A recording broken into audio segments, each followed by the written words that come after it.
Acomodando. Federico Bordón es contador público nacional y perito partidor de la Facultad de Ciencias Económicas de la Universidad Nacional de Cuyo. Hace administración estratégica de carteras de inversión, gestión estratégica de empresas de salud. Sí, algo debo haber leído mal. Y el profesor Trape es licenciado en Economía de la Facultad de Ciencias Económicas de la Universidad Nacional de Cuyo, cuenta con un máster en Economía en el Instituto Torcuato Di Tella de Buenos Aires, profesor de Política Económica Argentina en la Facultad de Ciencias Económicas de la Universidad Nacional de Cuyo, profesor también en Economía Internacional Monetaria y coordinador de los cursos virtuales de Realidad Fiscal Latinoamericana en el BID. Es todo de ustedes, chicos.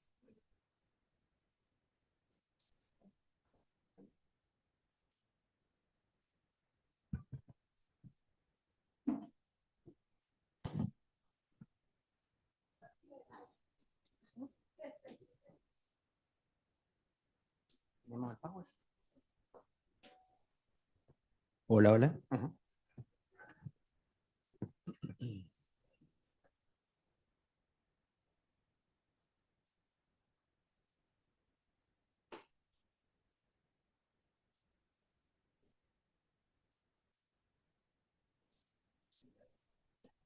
Bueno, muy bien. ¿Es correcto? Sí, muchas Bien. gracias.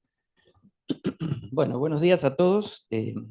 Agradezco primero la oportunidad de estar aquí en esta presentación, en la persona del doctor Nayim, que me ha convocado a este evento. Y lo que yo les voy a contar va a ser una cuestión que tiene que ver con la economía, que algo ya se mencionó acá, y con los sistemas previsionales que afectan a los adultos mayores. En esta primera charla introductoria de temas, vamos a ver muchos aspectos que después se van a repetir, lo mismo que dijo Félix más temprano. Entonces esto va a ser una especie de paneo de un montón de puntas que hay respecto del tema geronto previsional. Voy a comenzar, para romper el hielo, contando un chiste que muchos de ustedes deben conocer y que tiene que ver con este evento que estamos desarrollando hoy. Probablemente como ustedes están en el tema, el chiste no, ya lo conozcan y no se rían, ¿no? Y además, bueno, yo no lo voy a contar muy bien, así que tampoco se rían. Pero bueno, es una especie de anécdota que circula mucho y que hace a lo que queremos nosotros reflejar. Un señor cumplía 90 años y entonces quería festejar ese cumpleaños de la mejor manera posible, o sea, de una forma distinta a como lo había hecho antes en sus cumpleaños. Entonces se reúne con sus hijos y con sus nietos y les dice, miren, vamos a hacer una cosa, como cumplo 90 años, quiero festejar a lo grande, entonces los voy a invitar a todos a cenar. Ah, muy bien, qué bueno, el abuelo nos va a invitar a cenar. Bueno, pero no los voy a invitar acá, en Mendoza. Vamos a cenar en París, frente a la Torre Eiffel. Oh, qué bueno, excelente, pero además de eso, no solamente eso, sino que la sorpresa es que, como yo sé que ustedes están algunos en situaciones que no lo pueden hacer, en fin, yo voy a hacer cargo, voy a pagar los pasajes, voy a pagar la estadía de todos y voy a pagar, por supuesto, la cena.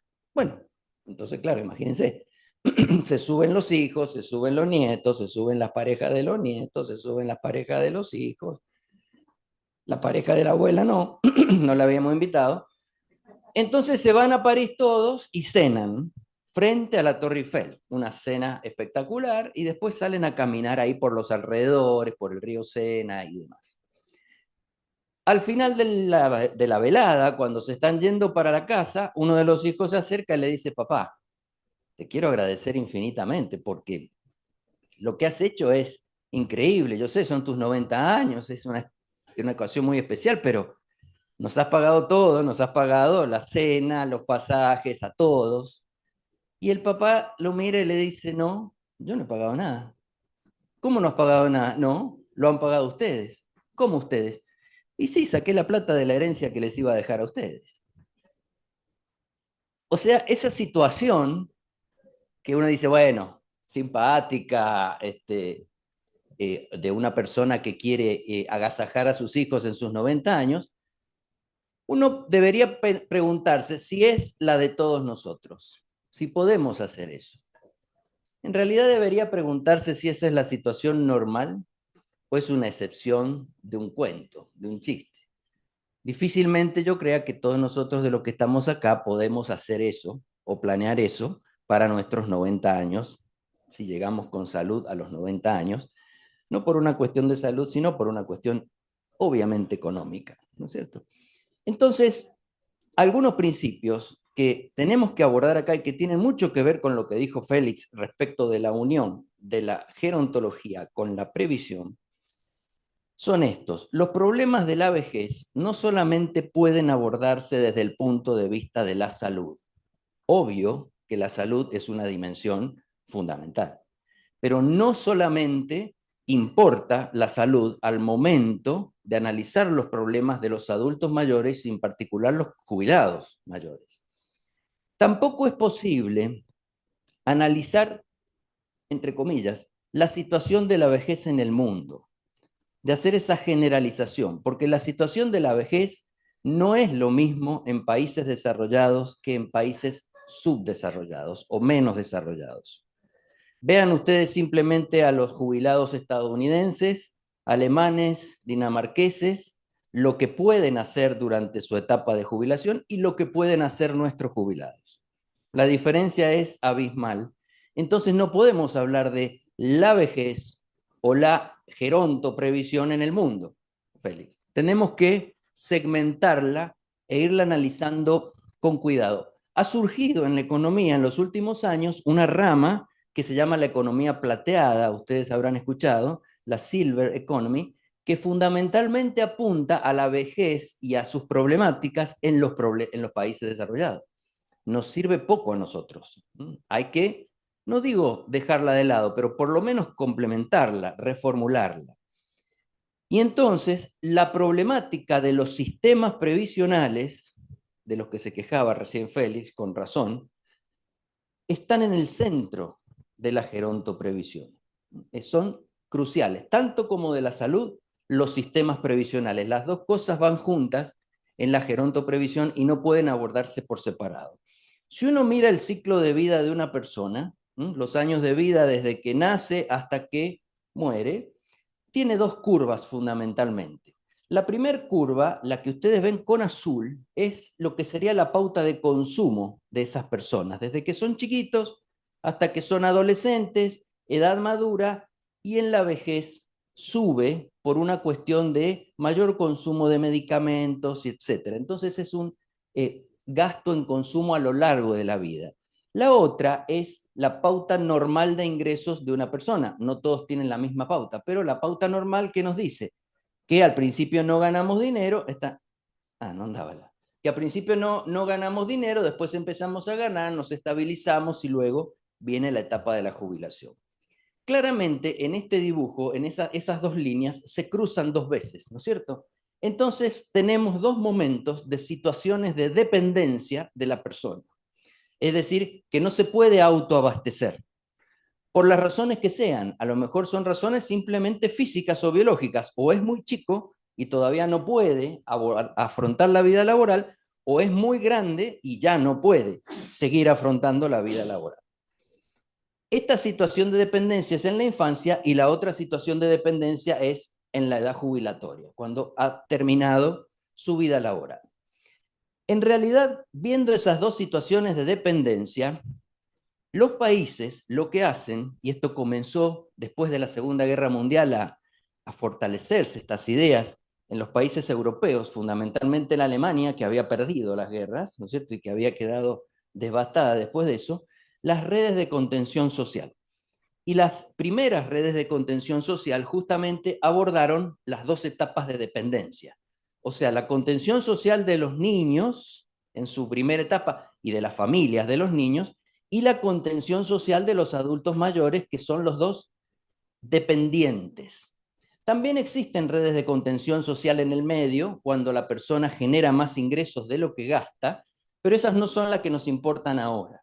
La que nos importan ahora realmente va a ser la de red de contención social de los adultos mayores, que ya no tienen un ingreso, aun cuando tengan jubilación, no tienen un ingreso suficiente para cubrir sus gastos, que de repente pueden ser muy grandes.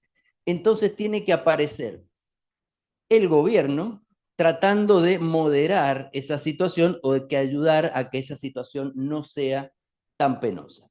Entonces las dudas las tenemos nosotros allí en esta segunda etapa de dependencia, que es a la que le vamos a dedicar buena parte de esta reunión y la de mañana, ¿cierto? A la etapa en donde el adulto mayor ya no tiene las posibilidades, las mismas posibilidades de antes de seguir trabajando. Si bien Félix recién decía con razón, diferenciaba la edad biológica de la edad interior, es cierto, muchos adultos sí tienen la posibilidad de seguir trabajando, pero muchos otros no. Está claro que llega un momento en donde las fuerzas se van agotando, en donde la mente ya no es la misma y donde las ganas probablemente no son las mismas, entonces hay que empezar a aflojar y donde uno empieza a pensar, bueno, ¿cuándo voy a disfrutar si sigo trabajando tanto tiempo?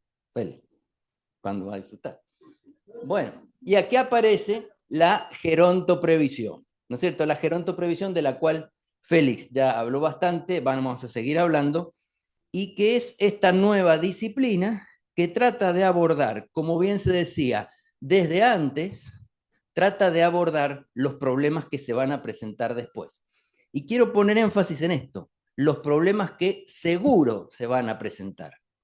No es que, bueno, tal vez se presenten, no, seguro que se van a presentar, seguro que vamos a envejecer, seguro que la población mundial va a seguir envejeciendo, seguro que las pirámides se van a seguir invirtiendo.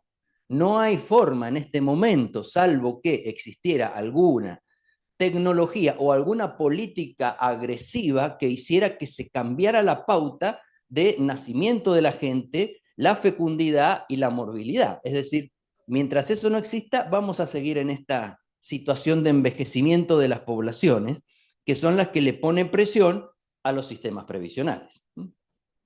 Le ponen presión a los sistemas previsionales mientras no se modifiquen inteligentemente sus parámetros. Porque si nos quedamos con los parámetros de edad y dentro de 50 años tenemos la pirámide dada vuelta, claramente el sistema previsional no aguanta. Miren algunos números como para que nos demos cuenta. Yo no quise abundar mucho en estos números porque sé que después vienen algunas conferencias relativas a esto, sobre todo una que aborda la problemática en América Latina, de adultos mayores de 65 años, edad del almanaque, de 65 años, que por el momento, supongamos, permítanme hacer este supuesto, que ya están, ya no tienen tantas ganas de trabajar, ya están un poquito más chacabú, como decimos nosotros, ya no están con el físico igual, entonces de alguna manera, si quieren trabajar, quieren hacerlo menos. Solo ingreso previsional, la línea horizontal de cada país suma 100, ¿no es cierto? En un primer lugar tenemos los jubilados puros, llamémosle, los que tienen solo un ingreso previsional. Después los que pueden complementar con algún ingreso laboral que la ley les permita, porque hay veces que algunas profesiones la ley no se los permite, tienen que entregar matrícula, etc. Los que se mantienen solo con ingreso laboral porque no tienen cobertura previsional, y los que no tienen ningún ingreso, porque no pueden trabajar ni tienen cobertura. Uno esperaría en una sociedad siglo XXI, en una sociedad civilizada, uno esperaría que la última columna fuera cero, ¿cierto? Que no hubiera. Y que la penúltima columna, si se pudiera, fuera cero también, o sea, o fuera muy cercana a cero. Y que en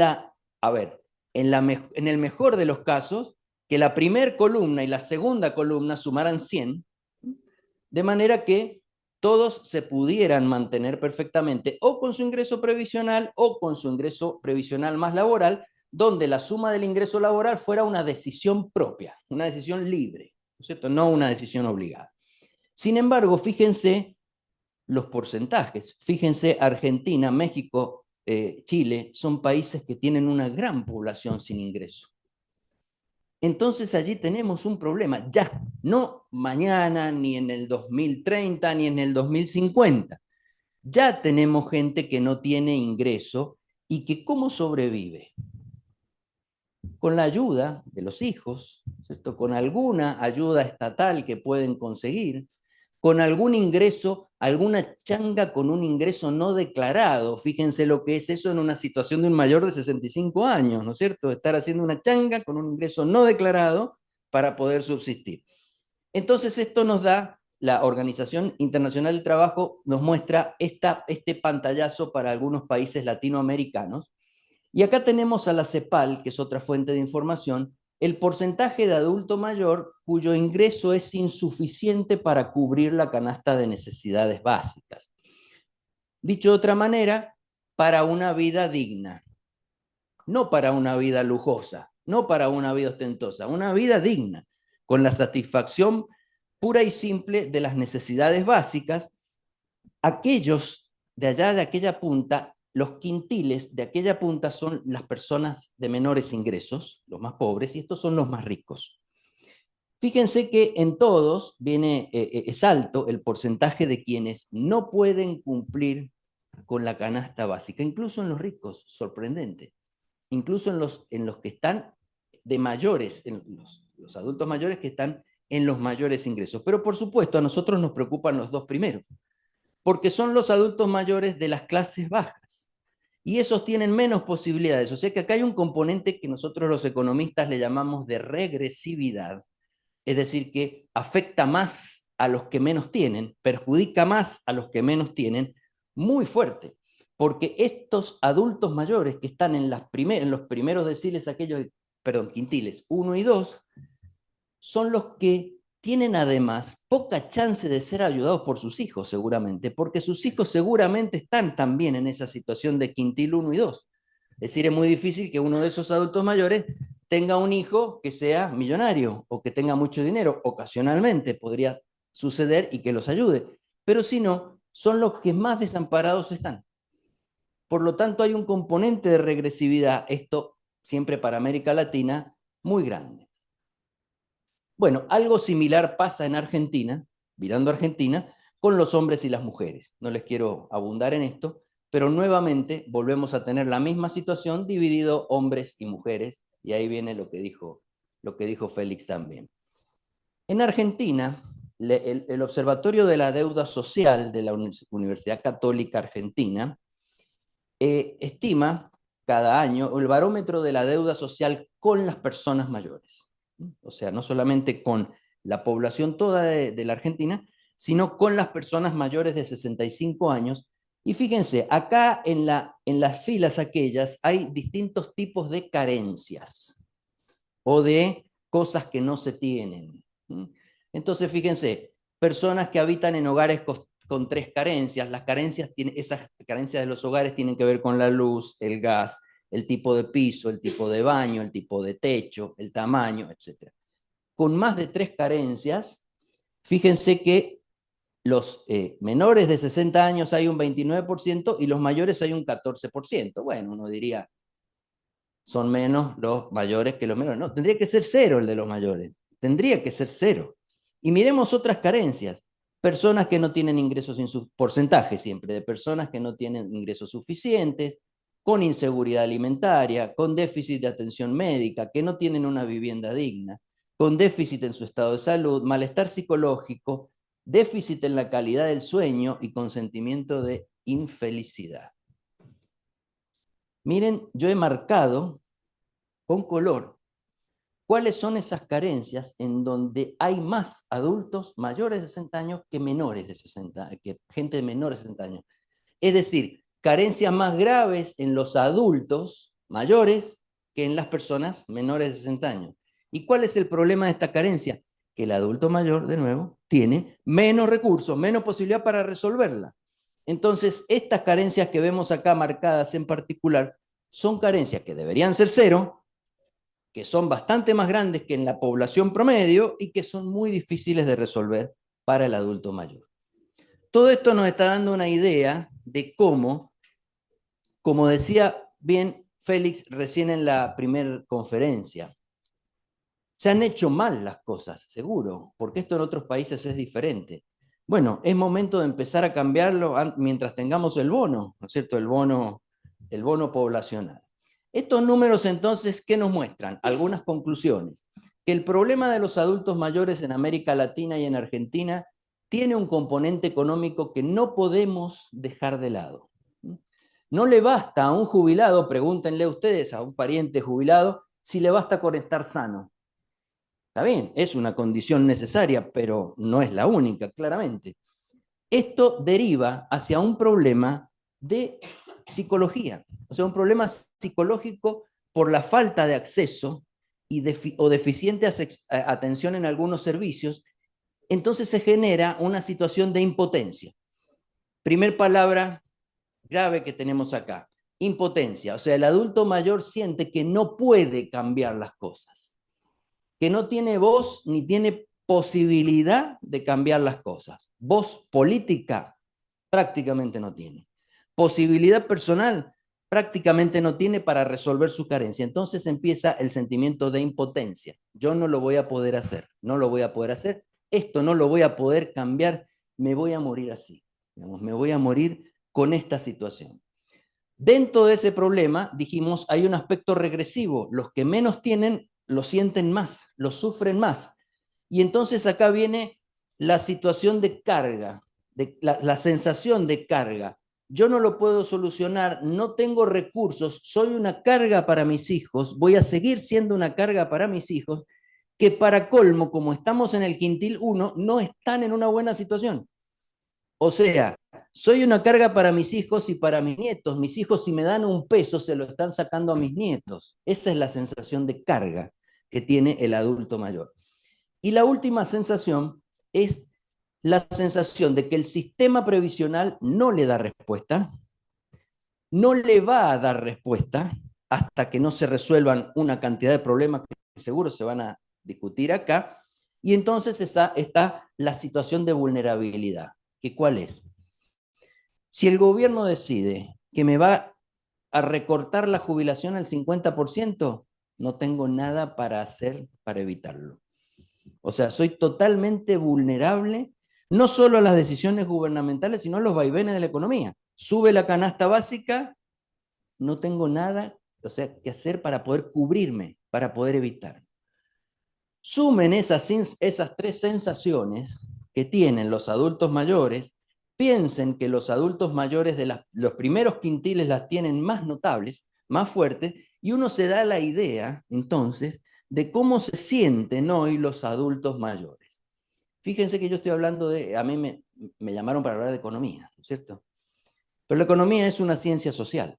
La economía no puede desprenderse de las personas, y estas consideraciones que yo estoy haciendo son consideraciones psicológicas que provienen de la situación económica tan mala que tienen los adultos mayores, aun cuando tengamos allí adultos mayores que están relativamente sanos.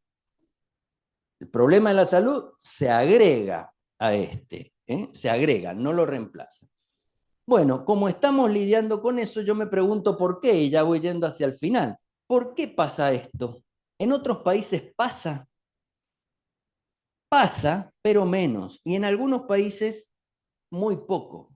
Un adulto mayor, ustedes han tenido la posibilidad a lo mejor de viajar a Miami o de viajar a algún lugar del Caribe, en donde uno ve parejas de adultos mayores, yanquis o alemanes, que están re bien, están ahí y se pasan, con lo que a nosotros nos cuesta llegar a uno de esos lugares, ellos se pasan la vida ahí. Hay una zona en Florida que se llama, no recuerdo, no, del otro lado, en la costa oeste de Florida, donde está Naples, hay un lugar que es específico, una isla. Se me dio la isla. Bueno, se ve que han estado por ahí. Bueno, ese lugar la ciudad está diseñada para adultos mayores y está plagada de adultos mayores estadounidenses que viven con las calles más anchas, con rampas en todas partes, con manijas para tomarse en todas partes. Bueno, quiero decir, esa es la vida del adulto mayor de un país desarrollado. Comparémosla. Bueno, ¿por qué ha pasado esto? Para ir terminando. La cuestión no empieza con el sistema previsional, la cuestión empieza en el empleo. Empieza antes. Como bien decía Félix, esto hay que empezarlo a ver antes. Empieza en el empleo precario. en el empleo informal donde no se hacen aportes. Entonces no se hacen aportes, entonces ya el adulto se está, la persona en la vida activa se está preparando para tener problemas. No porque quiera, sino que el sistema lo está preparando para tener problemas.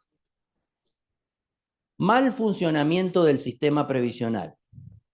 Yo diría que no es un mal funcionamiento del sistema previsional, es que no funciona. O sea, no es un sistema previsional. Previsión viene de prever, de ver antes. Bueno, este sistema no mira antes. Este es un sistema que hace cualquier cosa en el momento para tapar el agujero que haya en ese momento. Entonces tenemos traspasos de cajas del nivel nacional al provincial sin saber si hay financiamiento, cambios de sistema de reparto a sistemas de capitalización, reparto, capitalización, jubilados que se incorporan al sistema y que nunca han aportado por razones políticas, se los jubila, digamos, en masa y se los incorpora al sistema, y todo eso hace que el sistema previsional sea una caja de resonancia que aguanta todo, pero en realidad no aguanta nada. El que aguanta es el jubilado, digamos, porque es el que, en definitiva, recibe los palos. El uso de fondos del sistema previsional sin rendir cuentas, otros fines. Yo los invito a que ustedes se metan en la página del ANSES y miren el balance del ANSES. Y miren los activos que tiene la ANSES. ¿Qué activo debería tener la ANSES? La ANSES debería tener activos financieros, líquidos, que pueda usar para pagar las jubilaciones. El fondo de reserva de nuestras cajas, ¿no es cierto? Eso debería tener. No. La ANSES tiene acciones en no sé dónde, un ferrocarril que hicieron en otra parte, un dique que aportaron para hacer en Entre Ríos, o sea, tiene cosas que desde el punto de vista financiero no valen nada, son totalmente ilíquidas. ¿Por qué? Porque los políticos en su momento han usado la plata del ANSES políticamente para hacer esas cosas, inaugurar cosas.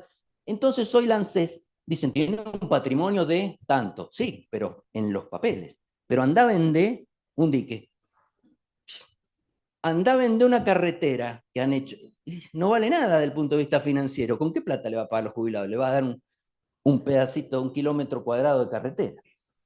Las obras sociales de los mayores tienen dificultades para responder, el PAMI, digamos, tiene dificultades para responder a los requerimientos, o sea, hace lo que puede, digamos, con los aportes que tiene y las demandas por medicamentos y demás. O sea, son obras sociales que así como la ANSES está devastada también.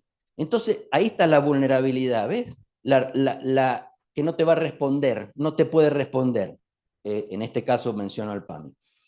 Y el otro problema, que ya no tiene tanto que ver tal vez con el sistema previsional, es la dificultad que tiene la persona de generar durante su vida laboral ahorros de respaldo. ¿Se acuerdan que había una etapa entre las dos situaciones de dependencia? Había una etapa en donde la persona gana más dinero del que usa para consumir, o sea, puede ahorrar. ¿Cuántos pueden realmente generar en esa vida un ahorro de respaldo que les dé tranquilidad absoluta y que les diga, si la jubilación no es nada, vas a vivir bien igual? Es como el viejito que se fue a Francia, ¿no es cierto? Son muy pocos. El país, con las condiciones económicas que tiene, los vaivenes que tiene, generar ahorros de respaldo es muy difícil. O sea, es muy difícil porque de repente los ahorros se te los quedaron los bancos, de repente los ahorros los tenías en pesos y te subió el dólar, o los tenías en dólar y te bajó el dólar. Es decir, es muy difícil hacer un plan de ahorro de respaldo, decir, no, yo voy a ir ahorrando y me voy a ir armando mi plazo fijo, supongamos. Entonces todo esto conspira para que tengamos la situación de vulnerabilidades que tuvimos antes. Un sistema previsional tiene que tener 4 características, un buen sistema previsional. Cobertura, o sea, cubrir a la mayor cantidad de los adultos mayores, por ejemplo, de más de 65 años. Adecuación quiere decir que los haberes que se le paguen a los adultos sean adecuados a una vida digna. ¿Se acuerdan la canasta básica recién? Sostenibilidad quiere decir lo que nosotros en las cajas conocemos como el balance actuarial, O sea, sostenibilidad quiere decir que no tengo que pagar demasiado ahora, aunque tenga el fondo de reserva, porque ese fondo de reserva es para pagar más adelante. Hay que ir haciendo el cálculo de los que van entrando, saliendo para poder pagarles a todos. Y equidad interna. Equidad interna quiere decir que el que aportó tanto recibe tanto, y el que aportó más recibe más, y el que aportó menos recibe menos, aun cuando hayan componentes solidarios, ¿no es cierto? Pero que no exista la regresividad que estamos viendo, en donde algún adulto mayor de una provincia recibe una cosa, el otro recibe otra, aunque haya trabajado en lo mismo. Uno que aportó tantos años cobra lo mismo que uno que aportó todos los años, es decir, ese tipo de cosas. Estos 4 factores, el problema es que están en constante tensión. ¿Qué quiero decir? Cuando yo avanzo en uno, retrocedo en el otro. Si yo doy más cobertura, probablemente tengo menos adecuación de los salarios porque no tengo tanta plata. Entonces, hago entrar a todos los que no aportaron, que a lo mejor los que no aportaron tampoco los demonicemos, porque tampoco es su culpa porque trabajaron informalmente, a lo mejor, en trabajo precario. Entonces, los hacemos entrar con un sentido de justicia, ustedes trabajaron, no aportaron, los hacemos entrar, se nos cae la adecuación. Se nos cae la equidad interna, porque los que están adentro dicen, ¿cómo? Si ellos no aportaron, nosotros sí aportaron, sí aportamos. O sea que esto está en constante tensión y hay que tratar de buscarle la vuelta para obtener la mejor performance en los 4 puntos. Para ir terminando, bueno, esto lo paso porque sé que un expositor lo va a mencionar. ¿Cómo está el SPA? SPA tiene pinta de un spa, ¿no es cierto? De irse al spa, no voy a relajar. No, es el sistema previsional argentino, que no es un spa, ¿no? Es otra cosa, es otra cosa. Claro, no, ustedes no digan, bueno, quiero ir al spa o quiero adherirme al spa porque los van a decir, no, bueno, entonces métete acá. ¿Qué tal es la cobertura?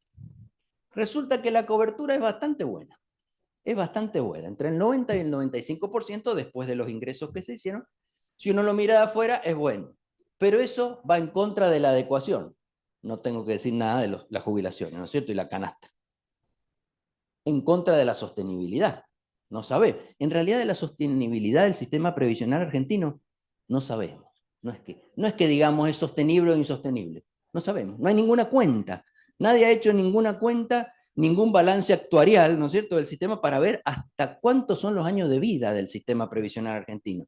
Total, como después renta generales, te pasa la plata que necesites, entonces, y la equidad interna, ni hablar. Digamos, la equidad interna, si miramos las jubilaciones por profesión, por aporte, etcétera, hay enormes disparidades. La nota que se saca el sistema previsional argentino es muy mala, seguramente será un desaprobado, si miramos todo lo que tiene bien y todo lo que tiene mal.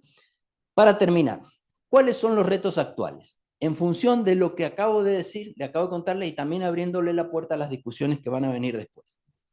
Yo creo que hay un punto muy importante que no tiene ni que ver con la gerontología ni con la previsión, tiene que ver con el mercado laboral. Hay que formalizar relaciones laborales. El gobierno tiene que inducir a que se formalicen relaciones laborales, ya sea a través de reducción de cargas laborales, de lo que sea, pero que los empresarios, claro, hay menos aportes, que formalicen relaciones laborales para que la gente pueda tener sus aportes. La segunda es, por supuesto, el reordenamiento del sistema previsional. Esa es una tarea titánica. Yo no sé quién la va a hacer. No sé quién la querría hacer. Es durísima esa tarea. ¿Por qué? Porque hay que frenar los drenajes políticos. O sea, darle plata al dique, a la carretera. Hay que analizar bien todos los regímenes especiales que generan inequidad dentro del sistema, para de alguna manera darle visos de equidad. Y habría que hacer un balance actuarial. Habría que hacer un balance actuarial del sistema previsional argentino. Hay que hacerlo. Cualquier sistema que pretenda ser autosuficiente en sentido financiero, autosuficiente, o sea, autocontenerse, no estar pidiendo plata, tiene que tener un balance actuarial. Tiene que tener un balance de los próximos 50 años para ver cómo va a ingresar la plata, cómo va a salir la plata, cuánto vamos a poder pagar, etc. Esas son tareas que hay que hacer. Y acá vienen algunas un poquito más difíciles todavía, de las cuales Félix dio una idea. Hay que revisar una cantidad de variables críticas de los sistemas previsionales. Y eso no es solo para Argentina. Eso todo el mundo lo tendría que estar haciendo. Macron en Francia lo quiso hacer y le incendiaron la Torre Eiffel, justo donde había venido a comer el viejito de la primera. El formato de los aportes. ¿Van a haber aportes obligatorios, más aportes optativos o solo aportes obligatorios? O sea, ¿se va a dar la posibilidad de hacer aportes optativos con la posibilidad de pensiones después un poco más altas o no? El monto del aporte, y atención a esta, la pauta de actualización del aporte en un país con inflación. ¿Cómo la vamos a actualizar? Casi incendian el Congreso hace poco con el cambio en la pauta de actualización. Quiero decir, cada una de estas cosas implica incendios, seguramente. Implica quejas, paros, piquetes, discusiones, no importa. Hay que hacerlo. El formato de los saberes, si los aportes van a ser obligatorios más optativos, ¿va a haber un básico más adicionales o va a ser igual para todos?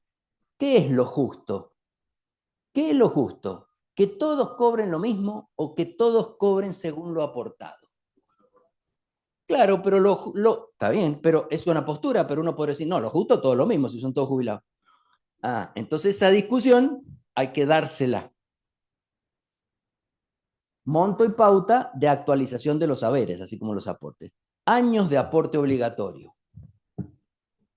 Ahí está un tema muy candente. ¿Se van a subir los años? ¿Quién se anima a decir hay que subir los años? Félix, acá. Nunca va a llegar el presidente Félix. O si llega, lo van a... Y las edades jubilatorias. O sea, años de aporte, quiero decir, cuántos años de aporte necesitas y qué edad necesitas. Tema de hombres, mujeres, tema de subir la edad. Claro, años de aporte, todo esto tiene que ver con la sostenibilidad, tiene que ver con la adecuación, es decir, hay que entrar en esta discusión. Y dos más, las últimas. Hacerle una auditoría a las obras sociales. Nos van a hacer una auditoría a las universidades, ¿no? Bueno, hay una auditoría a las obras sociales, ¿por qué no? ¿Por qué no? ¿Por qué no hacerle una auditoría a las obras sociales? Todo lugar donde entran fondos públicos y salen fondos públicos tiene que ser auditado. Son fondos nuestros, ¿cómo nos vamos a oponer? Los únicos que se oponen son los que son auditados, seguro. Pero el resto no nos podemos oponer. Y lo último, que a mí me interesa mucho, sobre todo el rol de docente, la cultura previsional de los jóvenes. En el sistema, desde el sistema educativo, creo que en las primeras conferencias se mencionaron desde los niños. Y Félix tenía en una de las filminas la cultura financiera, la educación financiera. O sea, que los jóvenes sepan qué significa hacer un plazo fijo, qué significa hacer una inversión, cómo se cubre uno de la inflación. Además de eso, que tengan la cultura del ahorro. La cultura de que me faltan 30 años o 40, pero ya tengo que empezar. Esa cultura, si ustedes tienen hijos, no existe. O existe muy poco, más aún en los millennials, en la generación X, en la generación Z. La cultura de la inmediatez, digamos, conspira contra esto.